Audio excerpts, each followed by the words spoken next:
Welcome to the Bald Brad Show. Our lead story of the day is regarding the White House counsel's office finally taking questions on camera from the press, which is exactly what we've been asking for literally weeks at this point, and we got it all for you today, folks. As always, support the show by hitting that like and subscribe button, leaving us a short, sweet comment down below. If you don't know what to write something as simple as good morning or good afternoon. We got an awesome community here that will love to engage with you as well as myself, so again, your help and support would be greatly appreciated. This first question here comes from NBC reporter Peter Alexander asking Ian Sams, has the FBI conducted any other searches where the president may be living or any other offices that he might have in terms of finding classified documents? And here this guy's response is pretty astonishing. Well, just to be very clear, has the FBI conducted any searches of any other locations associated with the president that you or the White House is aware of? Look, I think we're providing information as this goes on and answering questions about the search activities as they've been happening. I don't want to speak too much to the DOJ's practices in an ongoing investigation. I can say, that we have cooperated fully. The president's personal attorneys have provided information to DOJ. We've addressed openly and directly the searches that were conducted first at the president's Wilmington residence and then today at the Rehoboth residence. You saw in the statement that was released by the president's personal attorney, for example, that no documents with classified markings were found in Rehoboth today. And so, we're going to continue to try to provide information as this investigation goes on and ensure that you guys have the ability to share with the American people sort of the information that is important for them to see as the president's cooperating with this investigation. And so I want to be very careful to respect the integrity of that investigation, not speak too much to the Justice Department's decision making and their activities. Okay, so a bunch of rambling, right? There was no answer given there, by the way. It's a yes or no answer. Of course, he's not going to answer, which is typical from the White House. And the reason why this is so important, you guys, is because Karine Jean-Pierre consistently is telling reporters to go get their questions answered from this guy here. And he's not answering their questions. He's dodging them. Here's another question from Peter Alexander saying, did anyone at the White House at any point tell the National Archives in any form that they could not release a press release about the discovery of classified documents? I would also like to point out, he asked the same question to Karine Jean-Pierre the same day, and she declined the answer saying, oh, go to the White House counsel's office for that answer. Well, let's hear it. But just to be very clear about this, it's Go ahead. Let me follow up just Okay. if I can very quickly. I'll ask a separate question. They can follow up on that. Did anyone at the White House at any point tell the National Archives in any form that they could not release a press release about the discovery of classified documents? What's that in reference to? There's reporting that came from the House Oversight Committee Chairman James Comer, who says that in his conversations with the National Archives, they communicated that they were told, the archives was told it could not release a press release at whatever point it was about the discovery of classified documents. Did anyone at the White House tell them not to do that? Yeah, I don't know anything about that. If that's actually what he said, it's probably better to ask the archives if that's actually what was said and try to understand a little bit more what he meant. But just to be very clear about Interesting. So now we got a whole other thing thrown in here. So talk to the DOJ, talk to the White House counsel.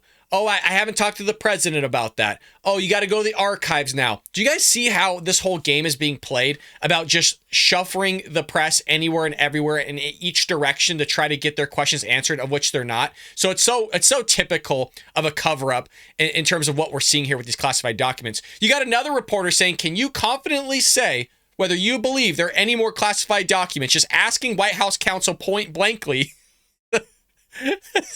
Let's see his response. Yeah. Can you say confidently whether you believe there are any more classified documents? If there were none found today, do you think this closes the door on classified documents that will be discovered in residences or their possession? Look, the Justice Department is engaged in an ongoing investigation. An ongoing investigation, I should add, that the president has been fully cooperative in, offering unprecedented access to his home in Wilmington, to his home, every single room of his home in Rehoboth, as well as the one in Wilmington. And giving them access to the information they need. He's moving quickly to get them the information that they need. I'm going to be really careful not to characterize what the Justice Department is doing in their investigation. Probably more appropriate for a question like that to be asked of the Justice Department. So I would point you to them. Can you say confidently? Again, you got to go talk to the Justice Department. So now he's already said, hey, you got to talk to the archives. You got to talk to the Justice Department. And he's not even answering any of the questions, if you notice. I mean, how frustrating it is to be a reporter You're not getting your questions answered by Karine Jean-Pierre, the mouthpiece of the leader of the free world. She tells them to go talk to the White House counsel. So they ask the same exact questions that they asked her to the White House counsel. And they're being told, hey, go talk to the DOJ, talk to the archives. I mean, it's head spinning. It's literally head spinning. Could we have a fifth set of classified documents out there? Very well could, folks, because this guy ain't answering anybody's questions. Oh, and we got another one lined up for you here, folks. We're not done yet with this knucklehead. What is the total number of documents bearing classified markings that have been turned up? You guys, dude, I'm so sorry to laugh. And it's so mind-blowing just to hear this guy's response. His response, just wait for it. What is the total number of documents bearing classified markings that have been turned up as part of that? That's a good question. I think that's probably a more appropriate question for the Justice Department. I don't want to characterize sort of what they're reviewing and how they're going through all that. Of course you don't. Of course you don't. That's a great question. No idea. I'm not going to characterize anything. Go talk to the DOJ.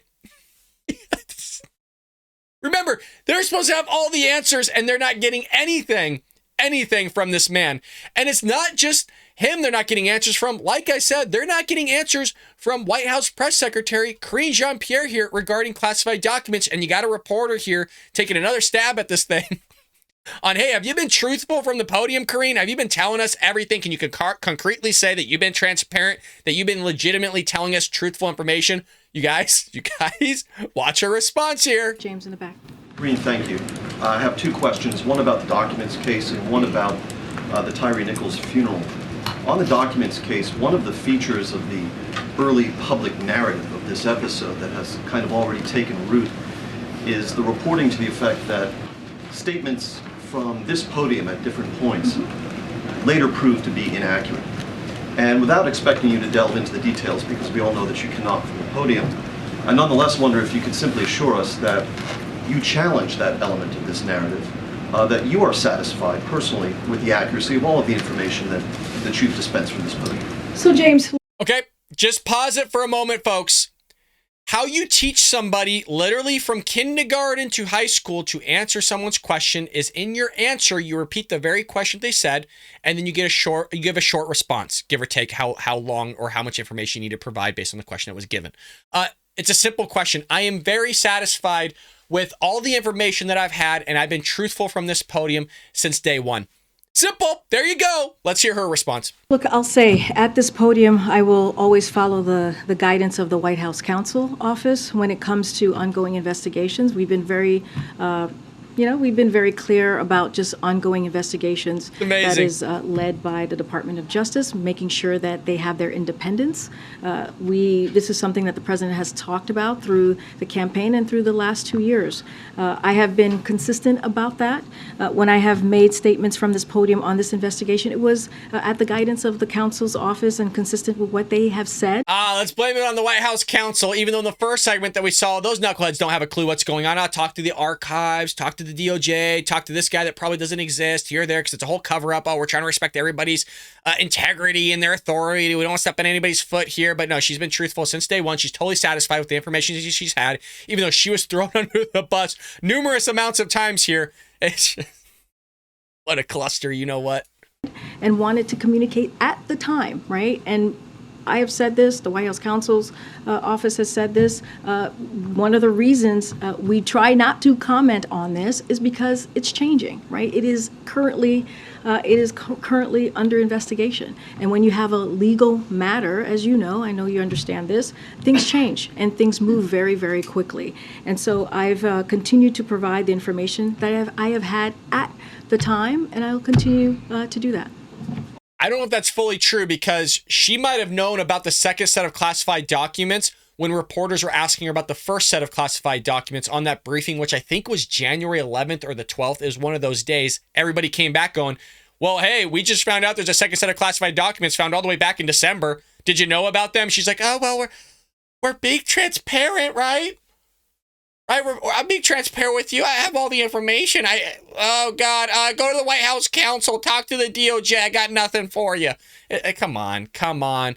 Now, he also raises a great question about the police killings or the murder that basically was conducted on Mr. Nichols that we have covered here on the Ball Brad Show. But he asks a great question going, how does the president basically determine on what he's going to make a national issue and kind of blow up when there's other police officers that are being killed, there's people being beaten by police officers, killed from police officers, whatever it may be, why are you choosing to pick that one over other ones? And let's hear her response from this. On the Tyre Nichols funeral, and posing this question with no aspersions cast on what I think all observers thought was a very eloquent eulogy delivered by the Vice President, I think the event calls into question how the Biden White House goes about deciding which atrocities, which tragedies merit high-level attention from the President or the Vice President. So in addition to the Nichols funeral, for example, we saw that the President called the parents of Damar Hamlin, an injured NFL player.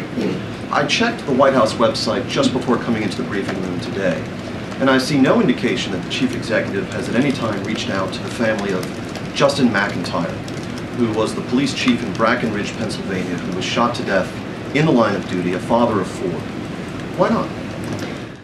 So I'll say this. If you look at this president, who has been a senator for 36 years, who has been a vice president for 8 years, and who has been clearly, finishing up his 2 years tenure and a 4-year presidency thus far, he, if you know Joe Biden, you know that he feels the pain of many families who have lost loved ones, because he knows what that means. You've named one family in particular. I understand why you're naming that family in particular, but there's been many families that he has called to offer up, to offer up his condolences and offer up his help and assistance in any way. Yeah, you can make a phone call, but the vice president was there speaking and giving a eulogy. And so again, the question, Karine, because I know that you miss it every single time. Somehow you literally get questions every single day. You get paid $180,000 to literally make up questions yourself and answer those very questions, or literally hear somebody's question incorrectly and somehow formulate it in your head some cockamamie thing that nobody else heard, and then give an answer to that cockamamie thing that nobody else heard. So again, the question was revolving around how does the president choose which basically cases he's going to spotlight here? And you're saying, well, he makes phone calls because that's on the same level. Short answer here, you guys, it fits their narrative. Okay, they want to defund the police. I know Joe Biden says he doesn't, but let's be honest, the base of his party does. And this is a great opportunity, a great spotlight to sit there and show that the police are conducting brutalities and that we need some sort of reform, which I do agree in some way, shape, or form. But it's not going to stop what took place because those guys were animals on what they did to this man. But at the end of the day, it's about narrative. It is about narrative. We do not read out all of those conversations, but if you know Joe Biden, and if you've been around Joe Biden, you know that this is something that the president does in a way that many politicians, at least that I have worked for, are not capable of doing. And the president will always be committed and always be open to talking to families who are hurting, who are going through a tough time, especially of a lost loved one. And I think the two that you just named were just very public. They were two incredibly public situations where the president was able to reach out in a way that people knew about, right? That people were able to see how the president. So you're capitalizing on the spotlight to push a narrative because it was in the spotlight, but yet you're going to sit there and connect the two and correlate the two on the fact that he makes a phone call to family members that aren't in the spotlight, but to spotlight the things that go against your narrative would be a lot more helpful as well to make it seem like you weren't biased towards a specific narrative of what you're trying not to highlight here, and just say that Joe Biden makes a bunch of phone calls, even though you had the vice president show up and him, highlighting this and that. It's a bunch of craziness. It uses what he does so well, his understanding, his compassion for others. And so I would not, again, you named one family. The president has been clearly in the world of politics for a long time, and he has had many, many conversations with families who have lost ones. I don't think anybody would deny that Joe Biden hasn't had many conversations with families that have lost loved ones. I'm sure that he has, but again, to sit there and correlate and make the connection to the fact that you're capitalizing on the spotlight of somebody that passed. And again, it was a brutal passing and should have never happened, but that's what she's going to do, is spin it, the president does this and that, because again, it's the same idea. Well, he's making phone calls. Oh, well, he talked to these people. They did the same thing with illegal immigration, right? Well, he showed up the border, he talked to people. Well, no, he's been to the border. You can't say he hasn't been to the border. He's been to the border. So this is the whole thing that they do, this whole spiel. Well, speaking of the border, she's actually asked a question on illegal immigration here. Let's go ahead and hear it from a reporter that I don't think we've actually ever heard of before or heard from. Let's hear the immigration question. On immigration, can we get your reaction to Texas governor's appointing a special advisor on border matters because of what he says is the administration's refusal to secure the border? Well, look, I'm not going to, look, he's going to take whatever action he's going to take. We're not about political stunts. We're about dealing with a real issue and taking. We're not about political stunts. You literally took the president to the border and removed all illegal immigrants literally a day and a half prior to that. Thousands of them were just flocking in the streets. And somehow they miraculously, according to her, she used the word, well, it was a coincidence that they all just got up and left. I'm not kidding. In the El Paso incident, according to her, it was just a coincidence that the president was coming 2 days after or, 48 hours later, and they just all decided to get up and leave randomly. Oh, well, they're gone.